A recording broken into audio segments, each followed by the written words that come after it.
Assalamu alaikum adesi wala matula barakatu. Wa alaikum salamu wa barakatu. Alhamdulillah, shalatuni ya Mungu wa barakatu. Uko sawa? Oh yasu. Ya ne assalamu alaikum. Amahoro yima. Barikucha wishura ati. Wa alaikum salamu wala matula wa barakatu shatu alhamdulillah. Nikode ya kazi. Na tunarinzi. Ngapa. Hivi sasa. Wakafiri waloshi. Chini. Wakafiri. Tunawachia viatu. Sasa. Amakuru yawe rero. Ndashimira Imana kweli, nashukuru Mwenyezi Mungu. Yego. Nari ninjiye mudini ry'abamezirima na mimi nshaka kwitwa Asmani. Yego. Niryo banyishe.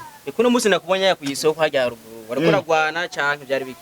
Oya habwo naringiye gusenga kuomba mugatino gasizera nayo mugatondo ryaza 11 ngende gusenga base ko ninjira ukubera ngo nambaye umusarango nta musara ugenda ngo mubamezirima habwo cigamo urumizirima wewe Wena umumezirima itasumane wena herukuru umukirisu none ko ryari wambi bana nitasumane muswaya atakwambia kosa pesa uone watu pata pesa uone tabia yako wewe wewe nje mwashira mukubajya kupakera none ko ryari wamyusa ukene kuyinji oya chundi mumezirima Asmani wewe ryari wambwiye ati uri umukirisu ukene kuza mu dini ya Islam abwo ni wowe uje kubera amafungo ya Ramazani ageze wewe ya cina ndi mumezirima kupakera abwo nyene uko mutabona nambaye ikanzu wewe uzina witwa mu bakirisu nijyaye nijyo amadesa nye ni amadesa Jeremy Jorom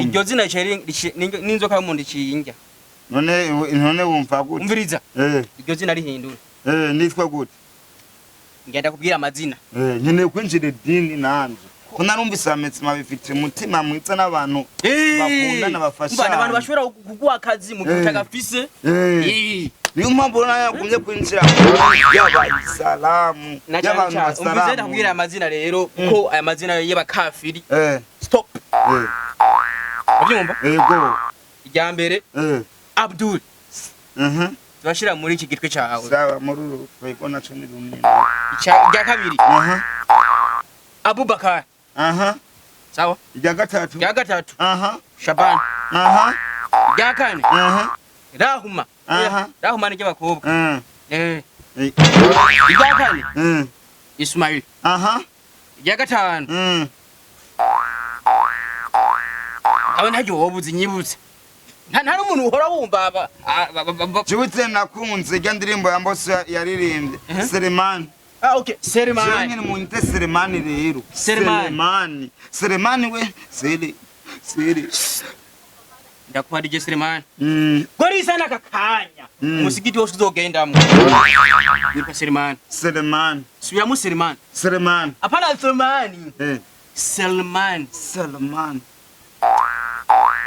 none sisa wasinabitu Selemani bapfita utani ko namba ngira umusara Selemani apana umuserebanyi Selemani apana umuserebanyi Yesu umuserebanyi nakubwira ngo Selemani kandi yakeneye ni kanzushe ukeneye ikanzu bo amakanzu arahari mugaje nk'ikanzu yiwanje urabana ndavyibushiwe ntiyo ukwiye nopfa kwereka Imana umubabaro nkapfa kuyambara uko nyine mbega nakubazishe ni kubera iki mwege mukundana murayidi mugatanga abakirisu nabo nkaca mbona nimba ari bonane canke noweri igeze bakajya bari ndani bakiyugarana ko muvuga ati katuzane bajya abandi bashonze mugasangira mwabikuye he ivyo nivyo vyatumye jewe twicarana tukayaga d'abord abakafiri urabazi kuno bameze kafiri n'umuntu none umukafiri wo mukisi oya abakafiri oya mukirundi abakafiri n'umuntu wese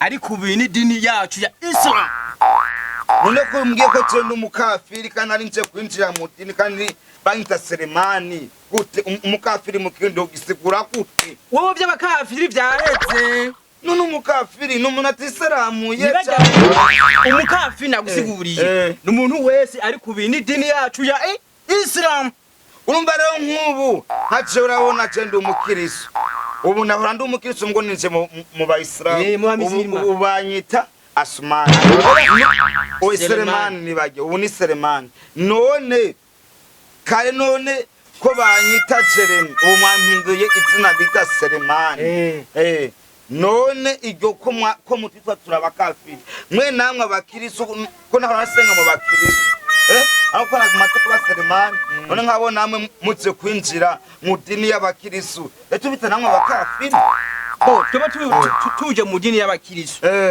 twadukeneye bajya abantu bose batwegukira urumva rero mwe namwe mukadokwinjira mu dini y'abakirisu umuntu atogamba napwe mu bayisilamu adoca mu kafiri nawe mbiriza yamatsu nyishire gutuncaniranya nawatiye mu dini nimba ariyo mu gatolika nimba ari pentecote nazo babaye kafiri none wanyemerewe kubuza muntu ze mu dini y'abashira nemeye kuba mu Islam Selemani ntubuzanwe n'umuceri waya mafungo ya Ramazani atanguye yacanye n'umuyisilamu namye Islam ye kuvakia kuva mu bwana muto n'umwana kukinyaga umwe je n'umuyisilamu none idini ya Islam umva harimo gusiramu none goze tico kimwe none nuco vyumva n'umuntu nyene yitawe isikafiri niko byakazi mwaciye mukoresha kafiri kafiri urumva nyene kode yakazi mbiriza hari umuntu twahanye gahunda yuko twava tubonana yakunyoteza ndakunyoteza